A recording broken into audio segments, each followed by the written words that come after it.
For a business to succeed, everyone must work together for the company's goals. Everyone wins when this happens. Sometimes staff purposely get off track, and we call this misconduct. There are times when you need to have those difficult conversations with your employees. If you're a business owner, this video is for you, as I'll walk you through the basics of progressive discipline. If you're an employee, you should watch this so that your boss never has to have this type of conversation with you. Let's delve into it now. No one is perfect, but it's crucial to promptly deal with issues with employees so that the behavior can be corrected immediately. So often people do not know they're creating problems for themselves and the company. So it's important to have these conversations to improve behavior, which improves morale and can help improve your business.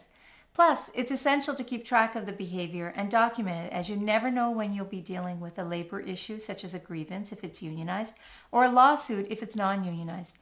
It is not really cut and dry, to be honest. It depends on where you live and what the laws are in place. For example, someone might be coming in later every week than their scheduled shift. You start the progressive discipline process as it seems clear they're doing this on purpose. Let me stop you right there. You do not jump to discipline. If you're a manager, you have a private conversation with the employee to ask why this is happening. What if they tell you they're suffering from a medical condition that creates problems for them to get to work for the early shift? You have a responsibility to ask the employee and find out why this is happening before you start anything. The law where I live makes the employer responsible to ask before you act. Once you know, you can ask for documentation and follow a different path. It could lead to termination, but that is for another video. If they are a great employee, you want to keep them. Maybe they want to work straight evenings instead so that someone else can work the day shift. It could work for both parties. There are two different paths you need to know about before we begin this video: performance management and progressive discipline. They're different. For more information on performance management, please check out my video on performance management. It should be on the screen. In performance management, it is an issue of inability versus deliberately not performing. Basically, performance managing an employee that is not able to perform their duties due to an inability, not misconduct or unwillingness. The employee normally needs a performance improvement plan, as it could be an employee's inability to finish work, meet expectations on a project, or meet the essential requirements of the job. Interventions could include coaching or retraining with a mentor to help them to get to where they need to be. Progressive discipline addresses misconduct, which is normally deliberate, where they behave inappropriately. A progressive discipline process, a traditional one, means that first of all you move into step 1, which is a verbal warning, step 2, written warning, step 3, suspension, step 4, termination. It's not an exact process, and depending on the misconduct you're dealing with, you could move right to suspension or termination. If you're moving to suspension or termination, I suggest you talk with a professional in HR or law, as these can be complicated, and I'm not your HR employee. I'm a YouTuber providing this for information purposes only. All that HR language is great, but first of all, it starts with a conversation. If you run any business, whether you have one staff or thousands, you better be prepared to have difficult conversations. The example I gave above, it is your right to know why someone cannot get into work on time. First appearances are not always accurate though, so you need to investigate before you do anything. Many times I've gotten complaints from staff, but then you delve into it and it's not exactly as it was explained to you. Many union people see this once they become union leaders. Maybe the staff person believed they could come in late because that's your culture. Is that the company culture? You set the culture, so how can you get mad at them if other people are allowed to do it? You have to be consistent and fair. Either way, the first step is to have a conversation before the word discipline comes to your lips. As a small business owner, you need to deal with things or have your delegate deal with any issues that come up immediately. If someone is coming in late, deal with the first occurrence. Do not wait for the 100th occurrence. We're not going to get into medical accommodations in this video, as that's a complex issue and you normally have to deal with those on a case-by-case basis. Most laws speak to undue hardship, and if you're a tiny business, it might not be reasonable for you to accommodate. If you can accommodate, you should, especially if they're a great employee. This video, though, is not about that, except that you have to ask and then follow a different path if it is medical. So, step 1, deal with situations immediately, i.e. start your investigation. Step 2, ask why. In other words, have the difficult conversation. Be consistent in your expectations. You cannot discipline one person for one thing and let another person do it a minute later. Once when I was a teacher, I said the next time this person did X, they would get a detention for a few days. Of course, they did it. But what was really lost here? I lost because I had to keep them in during recess. And afterwards, I had to tell the kids I had made a mistake so that the person could just really have it for a day. It really wasn't fair. So we have to be fair and consistent with our employees and our kids. Step 3, be consistent and reasonable in your policies and approaches to dealing with employees. Okay, now that we have gotten this out of the way, let's talk about the process. Let's assume it is a misconduct situation where you find out from other employees the person is regularly coming in late. There's nothing to suggest that there is performance issues because you've looked at the file, but now you have potentially a time theft and a lateness issue because they're coming in 15 to 20 minutes late, appearing not to tell anyone, but getting their full pay. So start documenting even before you meet with them and investigating. Gather and note the facts. What is alleged to have happened? In this case, the employee is regularly late and is not telling you, the manager. What is alleged by the witnesses?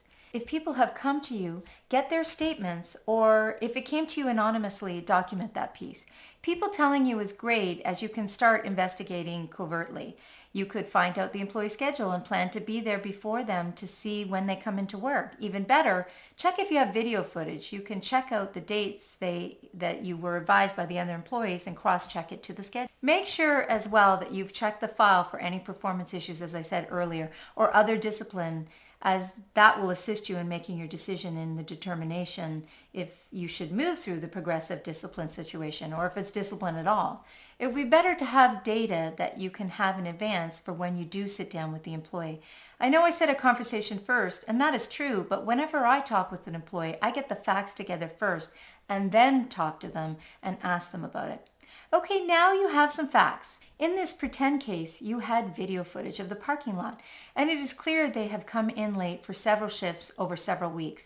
You then went to check the time card or schedule to see if there are any adjustments to the pay. Even if they did adjust the schedule and it is not a time theft issue, you can still deal with them being late. Everyone is expected to come to work on time unless you've given them that flexibility and permission to work a modified schedule.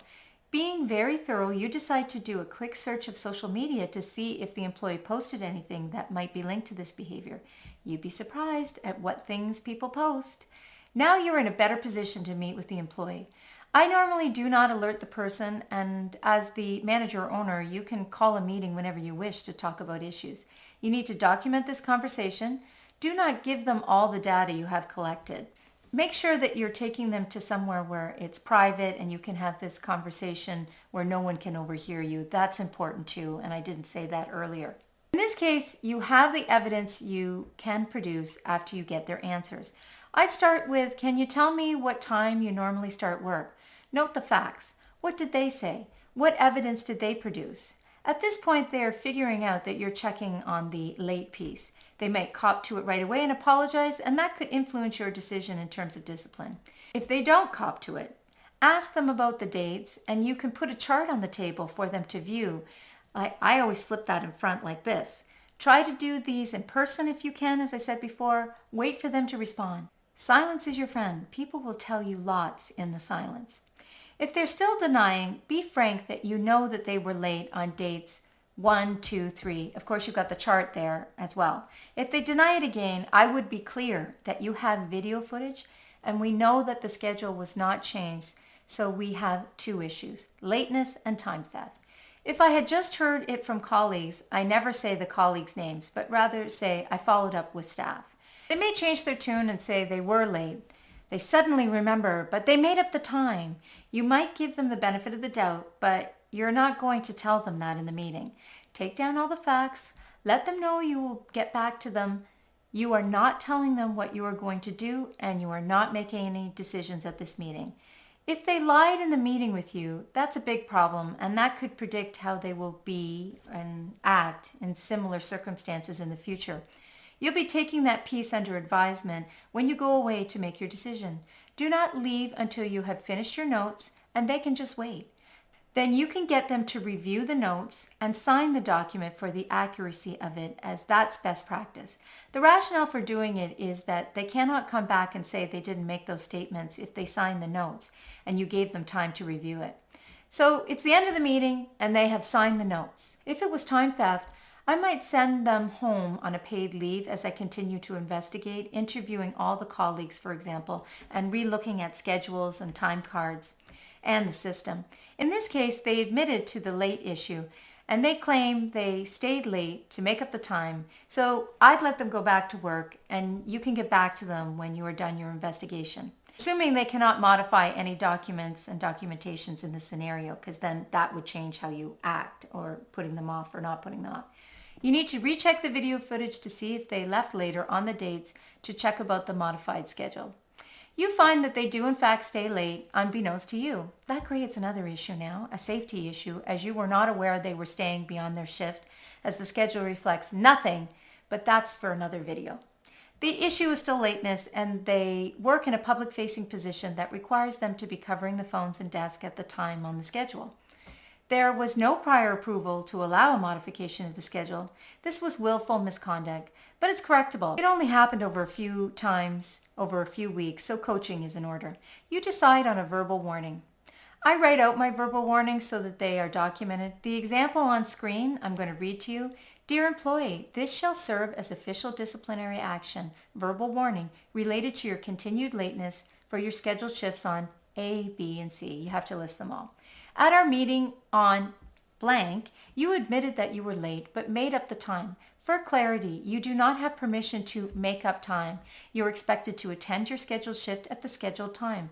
As you're aware, you work in a position that is public-facing, and your colleagues depend on you to be on time and ready to work for your scheduled shift. When you fail to do this, you are not meeting your employment obligations, and put additional work on all the other staff.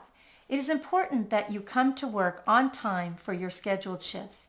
If you need a scheduling change for your shift, please discuss with me in advance. Please be advised that any further incidents of a similar nature will result in further disciplinary action, up to and including the termination of your employment. If you have any questions, please contact me directly at extension blank.